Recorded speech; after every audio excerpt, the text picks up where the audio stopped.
ប៉ុន្តែស្ដេចកញ្ជ្រងនៅតាមមកកាំងមុខការពារធ្វើឲ្យមុខមកប៉ិនក៏សួរទៅវិញមីអូនឯងមិនលឺទេអីអាឡិតមួយនឹងនៅកម្រិតសិនថងបែរជាក៏ឃ្លឿនហ៊ាននិយាយថាចង់មកបរៀនមីអូនឯងដែលជាអ្នកខ្លាំងកម្រិត grade scene ប៉ុណ្្នឹងហើយអត់ខឹងទេអីនាងតាប់ថាអត់ខឹងទេព្រោះខ្ញុំចូលចិត្តឲ្យអាបងបរៀនឮហើយគឺស្ទើរតែក្អួតឈាមមើលទៅប្អូនស្រីមួយនេះជួយលេងបានហើយរួចក៏ដើរចេញត្រឡប់ទៅវិញផ្ដែផ្ដាំកុំឲ្យនាងចេញក្រៅព្រៃផ្ដាស់ហើយក៏ហែលំហចេញទៅបាត់ហើយក៏មកអង្គុយផឹកស្រាសេតអ្នកឯងទៅបិសាចមិនមកដល់ក៏សួរថាសេតរឿងអីមកប៉ុណ្ណឹងបានបកស្រាយទេឲ្យវារាយការណ៍ប្រាប់ពីស្ថានភាពវិញបិសាចមិនក៏ជូនតាមសំណូមពរតបថាវាដូចជាការទីរបស់ឯងមីនមនុស្សលោកអស់នោះគឺចង់ទៅវាបហាគ្រូផ្សំថ្នាំព្យាបាលប៉ុន្តែត្រូវបានវាខិតតាន់ពេលរួចហើយឬហើយមុខមកប៉ុណ្ណឹងក៏ធូរចិត្តបន្ទាប់គឺចាំតែពួកគេផ្សំនៅថ្នាំបន្សាបជាការស្រេចរួចចាប់ផ្ដើមកើតពីដំណោះស្រាយអំពីពួកអដែងដែលដាក់ថ្នាំពុលនឹងម្ដងដឹងថាគោលបំណងរបស់ពួកវាគឺលាវហុងជីហើយលាវហុងលីត្រូវបានពួកគេចាប់ឃុំខ្លួនចឹងវាក៏ចាប់ផ្ដើមរៀបផែនការដាក់អន្ទាក់យកហុងជីជានុយហើយក៏ទាយថាស្រួលមិនស្រួលស្ដេចបិសាចឈូក៏អាចបង្ហាញខ្លួនដែរកម្រងរបស់វានោះគឺប្រើប្រាស់អរិយវេទមន្តបំផិនអរិយវេទមន្តដ៏ធំមួយអាចបំផិនមនុស្សពេញមួយទីក្រុងនឹងបានហើយមានសមត្ថភាពអាចបំផិនសំបីតែអ្នកខ្លាំងកម្រិត grade scene ជាចប់ក៏ចាប់ផ្ដើមទៅប្រតិបត្តិការផ្លេតមកដល់កន្លែងឈូសៀវវិញពួកគេទាំង4នាក់កំពុងតែអង្គុយភាសាគ្នាសុកអ្នកមីងលុយជីក៏ប្រើយុទ្ធសាស្ត្រដើម្បីការពារហើយក៏ប្រាប់ពួកគេថាកំពុងតែមានអ្នកខ្លាំងកម្រិតសេនឃីងម្នាក់ប្រើប្រាស់អរិយវេទមន្តបំផិនពីពេញទីក្រុងឬហើយជូសៀលលិនមើលដៃធំនៅថ្នាក់នឹងផងតើពួកគេធ្វើអញ្ចឹងដើម្បីអីភ្លាមក៏ដឹងភ្លេតថាពួកគេប្រកាសជារៀបអន្ទាក់ដើម្បីចាប់អ្នកដែលបានដាក់ថ្នាំអំពុលមកទីក្រុងនឹងឯងពីភាសាគ្នាមកភ្លេតពួកគេក៏បានតម្រុយមួយទៀតអរិយវេទមន្តដែលធំអញ្ចឹងគឺមានតែបិសាចព្រឹត្តិការណ៍ប៉ុណ្ណោះទើបមានសមត្ថភាពដាក់បានក៏មានន័យថាមានអ្នកខ្លាំងកម្រិតសេនឃីងម្នាក់ទៀតបានមកដល់ទីក្រុងនេះដែរហើយជូសៀលក៏វិភាគថាអាចឲ្យអ្នកខ្លាំងមកបង្ហាញមុខប្រើយុទ្ធសាស្ត្រដើម្បីកម្ចាត់ពួកគេអញ្ចឹងមនុស្សទាំងអស់នោះប្រកាសជាទៅបង្ករឿងដ៏ធំមួយហើយបើតាមមើលគ្មានរឿងធំអីក្រៅតែពីលាវហុងជីបានរត់គេចខ្លួននោះទេឯតែក្នុងទីក្រុងនេះវិញក៏ឃើញថាស្ងាត់ខ្លាំងមែនទែនពួកអដែងក្រុមរបស់ប៉ែហ្វឹងក៏កំពុងតែលាក់ខ្លួនចាំឱកាសហើយភ្លាមពួកវាក៏ដឹងភ្លេតថាហុងជីបានបំបីគុកកូនចៅម្នាក់ប្រយុទ្ធសាស្ត្រស៊ើបអង្កេតទៅដឹងខាងមុខគឺមាននៅការប្រយុទ្ធរបស់អ្នកខ្លាំងយ៉ាងហោចណាស់ក៏នៅកម្រិតសេនឃីងដែរអាប៉ែហ្វឹងក៏ដឹងថាកាលអភ្លេតដាក់បញ្ជាកូនចៅសម្រុកចូលយ៉ាងណាក៏ដោយត្រូវតែយកលាវហុងជីត្រឡប់ទៅវិញឲ្យបានឯឈូសៀវវិញក៏ចាប់ផ្ដើមដូរផែនការប្របួនអ្នកមីងលួធ្វើដំណើរទៅទិសខាងកើតស្ដេចកញ្ជ្រោងចង់ទៅជាមួយប៉ុន្តែឈូសៀវអត់ព្រមលៃព្រោះខ្លាចបែកធ្លេនអត្តសញ្ញាណឯអ្នកមីងលួក៏ចាប់អូកគេបដើរំលឹកបដើថាបើសិនជាកញ្ញាលាវហុងជីនោះអត់ទុកចិត្តសាររបស់គេនោះទេផែនការទាំងអស់ដឹងតាលេខតិចហ្មងហើយណាមួយនៅក្នុងរយៈពេលខ្លីអញ្ចឹងនាងប្រហែលជារៀបចំអរិយវេទមន្តមិនទាន់លៃឯឈូសៀវបែរជាសុំឲ្យនាងដូររបៀបចាប់គេវិញនាងក៏យល់ព្រមប៉ុន្តែបែរជាដូរមកបីឈូសៀវវិញម្ដងតប៉ែដល់កហើយនៅគៀអញ្ចឹងក៏សរសើរឡើងផ្លែតមើលថាអ្នកមីឯងពិតជាក្អូបមីនត្រូវនាងចាប់បានវាក៏សម្ដែងធ្វើត្រឹមត្រូវវិញនិយាយពីផែនការរបស់គេថាចាំមើលស្ថានភាពជាក់ស្ដែងសិនបើសិនជាមនុស្សអាចកំបាំងទាំងអស់នោះវាខ្លាំងអាចទៅប្រយុទ្ធពន្យាពេលជាមួយពពួកបិសាចបានពួកយើងនឹងឆ្លៀតឱកាសទៅជួយហុងជីប៉ុន្តែបើពួកវាកាក់ពេកងាប់មករំពេចនឹងគឺមានតែចាំអ្នកខ្លាំងរបស់បិសាចត្រឡប់ទៅវិញចាំប្រតិបត្តិការមកផ្លេតក្រោយនាងក៏នាំឈូសៀវមកដល់កន្លែងប្រយុទ្ធមួយ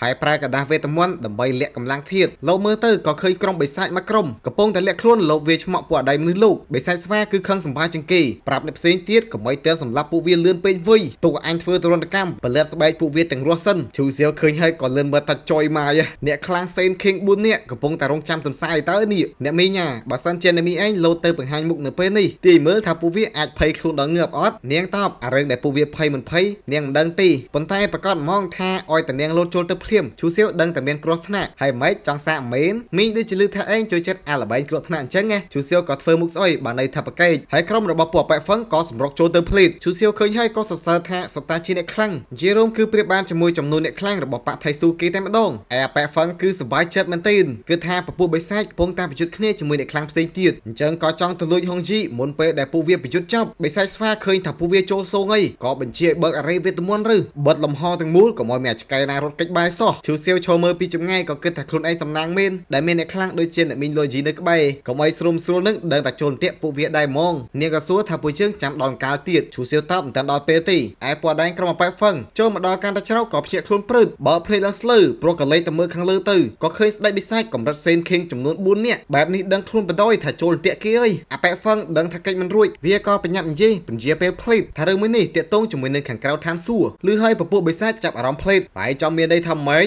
បិសាចមុខមកប៉ុនក៏ដឹងថាការទីរបស់វាពិតជាត្រូវក្នុងខ្លួនលាវហុងជីគឺមានអាចកំបាំងដ៏ធំមួយឈូសៀវវិញក៏ចាប់ផ្ដើមកើតអ្នកមីងលួសួរថាដឹងអត់ពីអាចកំបាំងមួយនឹងតែ តែចម្លើយវាក៏ដឹងដែរអាប៉ែហ្វឹងក៏ស្នើសុំថាព័ត៌មានមួយនេះអាចទិញជីវិតរបស់ពួកវាបានអត់ពួកលោកម្ចាស់ឯងអនុញ្ញាតឲ្យកូនចៅរបស់ខ្ញុំចេញទៅមុនសិនទៅទុកតែខ្ញុំម្នាក់បានហើយដើម្បីប្រាប់ពីព័ត៌មានដែលនៅសល់កញ្ញាបិសាចម្នាក់ក៏យល់ព្រមប៉ុន្តែត្រូវធ្វើតេស្តសិនពាក្យសម្ដីរបស់ឯងនឹងពិតឬក៏អត់ដកយកវត្ថុទិព្វមួយមកប្រើបើសិនជាវានិយាយកុហកអាវត្ថុទិព្វនឹងបែកវាក៏អត់មានខ្លាចអីដែរនិយាយយ៉ាងជឿជាក់ថានៅក្នុងខ្លួនរបស់លាវហុងជីគឺមានអាចកំបាំងតាក់ទងជាមួយនឹងខាងក្រៅឋានសួគ៌តែនិយាយចប់ក៏ស្រាប់តែវត្ថុទិព្វមួយនឹងបានបែកធ្វើឲ្យវាមិនជឿទេមិនអាចទៅរួចអញមិនបាននិយាយកុហកផងនឹងបិសាចស្វាចាប់ផ្ដើមខឹងបដ យហ៊ានកុហកអញផងហើយការពិតយើងក៏ដឹងថានេះជាស្នាដៃរបស់ឈូសៀវអាប៉ែនឹងមិនបានកុហកនោះទេតែឈូសៀវបានទៅសុំឲ្យអ្នកមីងលួយជីទៅលួចបំបីវត្ថុទើបហ៊ានមកអូសហុងយីបអញទៅនរកជាមួយផងដេកសម័យទៅមកអបអ្នកមីងឲ្យក៏អរគុណនាងឯអ្នកមីងលួយជីក៏ប្រាប់ថានាងក៏ចង់ដឹងពីព័ត៌មាននឹងដែរភ្លាមឈូសៀវក៏ចាប់អារម្មណ៍ដឹងថាមានរបស់ចម្លែកមួយឆ្ងល់ថានឹងគឺជាអីអ្នកមីងរបស់យើងគឺដឹងច្រើនមែនទែនក្លេកមកភ្នែកក៏មើលស្គាល់ប្រាប់ថាជាហ្វូបៅតែឮឈ្មោះឲ្យក៏ដោយក៏ឈូសៀវស្គាល់ដែរបែបនេះនាងក៏បញ្យល់ថាហ្វូបៅ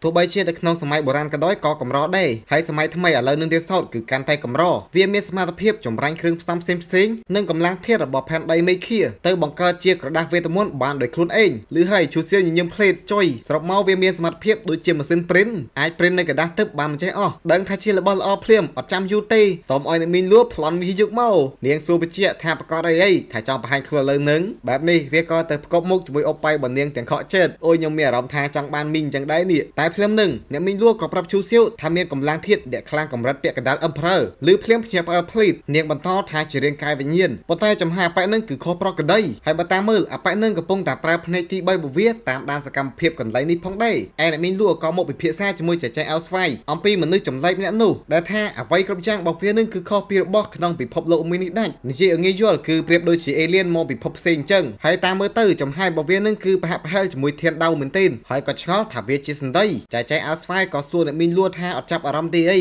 អាប៉ែនឹងគឺស្តៀងគ្នាជាមួយមនុស្សដែលត្រូវបានឈូសៀវលាងខួរក្បាលគ្រាន់តែថារបស់ដែលលាងខួរក្បាលរបស់វាគឺជាធានដៅខ្ញុំមិនដឹងថាបានបញ្យល់អ្នកគ្នាអត់ទេចឹងសូមបញ្យល់ម្ដងទៀតចំពោះដៅគឺជាផ្លូវវឹកហាត់សម្រាប់អ្នកវឹកហាត់ម្នាក់ឧទាហរណ៍អ្នកខ្លះវឹកហាត់ដៅហើយអ្នកខ្លះទៀតក៏វឹកហាត់បំភាន់អានឹងគឺជាដៅរបស់ពួកគេឯធានដៅគឺជាច្បាប់របស់ដៅឬក៏ពេលខ្លះខ្ញុំនិយាយថាច្បាប់ឋានសួគ៌វាអត់មានរាងកាយអត់មានអីទេវាគ្រាន់តែជាច្បាប់ប៉ុណ្ណោះនៅខាងក្រៅវិញដោយសារតែអ្នកមីងលួយជីរវល់តែនិយាយគ្នាអញ្ចឹងរាងកាយរបស់នាងនៅខាងក្រៅគឺបានកម្រើកធ្វើឲ្យឈូសៀវយល់ច្រឡំបណ្ដោយអ្នកមីងឯងសម្លឹងខ្ញុំអញ្ចឹងធ្វើខ្ញុំអៀនណាហើយវាក៏ទៅបន្លំអូនថើបតែដល់អ្នកមីងលួដឹងខ្លួនទិនក៏ផ្ទើថ្ងាស់គេម៉ាំងទៅដឹងខ្លួនខុសក៏ទៅបញ្ញាប់លងភ្លេតថែមទាំងស្នើសុំឲ្យនាងប្រយុទ្ធសិលបង្ហាញមុខអាប៉ែនឹងឲ្យខ្លួនមើលផងឃើញមុខវាហើយក៏ស្គាល់ភ្លេតថាជាអាប៉ែមីងយ៉ាវសោះអ្នកមីងក៏បន្លឺឡើងថាភ្នែកឈាមទី3របស់វានឹងគឺពិតជាចម្លែកធ្វើនាងមានអារម្មណ៍មិនស្រួលមែនទែនឈូសៀវក៏សុំឲ្យនាងនាំគេទៅចាប់ខ្លួនវាភ្លេតព្រោះថាចាប់អារម្មណ៍អាប៉ែនឹងយូរហើយអ្នកមីងក៏សួរថាលេងខ្វល់ពីកញ្ញាហុងជីនឹងតែវាក៏តបទាំងជឿជាក់ថាកុំបារម្ភសេរឿងក៏បង្វិលទៅកន្លែងមួយនៃទីក្រុងវិញម្ដងដែលមានអាប៉ែមីងយ៉ាវកំពុងតែសួរទៅកាន់តាចាស់ក្នុងខ្លួនរកគេច្បាស់អត់ដែលអាចបំបែកនៅគុកដែលដាក់ហុងជីបានព្រោះកន្លែងមួយនោះគឺមានយុទ្ធសាស្ត្រការពារសំបីតាវុធទិព្វកម្រិតពាក់កណ្ដាលអឹមព្រើក៏ដោយក៏មិនអាចបំបែកបានដែរតាចាស់បង្ហាញខ្លួនឲ្យក៏បកស្រាយយុទ្ធសាស្ត្រការពារមួយនេះត្រូវបានបង្កើតឡើងទៅដោយវត្ថុមួយដែលមានថោពលអេដិនកំណត់អាវត្ថុនឹងគឺមានថោពលដែលខ្ពស់ជាងកម្លាំងធាតុផែនដីនិងមេឃាអញ្ចឹងដើម្បីបំបែកយុទ្ធសាស្ត្រការពារនេះបានគឺត្រូវតែចាត់ការវាជាមុនកំពុងតែនិយាយគ្នាសសក៏ស្រាប់តែអ្នកមីងលួហែកលំហបីឈូសៀវមកល្មមហើយឈូសៀវក៏និយាយយ៉ាងរាក់ទាក់រាត្រីសួស្ដីអ្នកទាំងពីរវិញ្ញាណតាចាស់ក៏ស្រែកទាំងភ័យភ្លេតថាមនុស្សស្រីម្នាក់នេះជាអ្នកខ្លាំងកម្រិតពាក់កណ្ដាលអឹមព្រ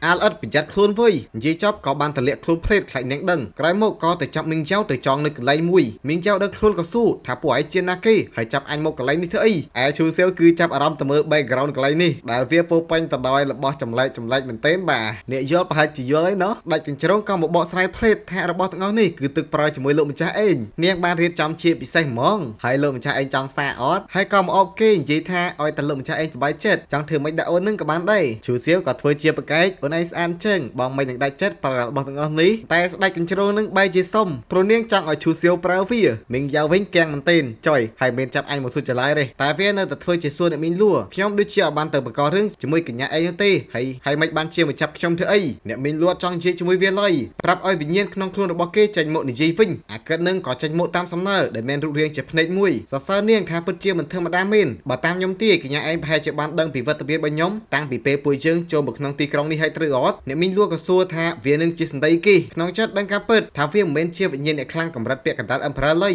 វិញ្ញាណភ្នែកមួយក៏តបថាវាក៏មិនដឹងថាខ្លួនឯងនឹងជាសន្តីដូចគ្នាជូសៀវលឺហើយគឺស្ទើរតែផ្ទុះសំណើចហើយក៏លូកមាត់បើឯងអត់ចាំអញ្ចឹងមានន័យថាឯងអត់ប្រយោជន៍ទេអ្នកមីងលួ technology អារបស់នឹងគ្រាន់តែមើលទៅខ្ញុំដឹងថាវាមិនមែនជារបស់ល្អអីដែរអញ្ចឹងសម្រាប់វាចោលដល់ណាឬភ្លាមភ័យខ្លួនភ្លេតបញ្ញាប់ស្រែកថាឈប់សិនឈឺសៀវសួរឌឺបដ យហើយមិនឲ្យចាំបានឲ្យមែនតែវិញ្ញាណមួយនឹងនៅតែនិយាយអញ្ចឹងថាការចង់ចាំរបស់វាមិនច្បាស់នោះទេចាំបានតែរឿងខ្លះដូចជាវាមកពីទ្វីបមួយដែលមានឈ្មោះថាហុងហួងដែនដីនៃទ្វីបមួយនឹងគឺធំធេងខ្លាំងមែនទែនគ្មានដែនកំណត់នោះឡើយ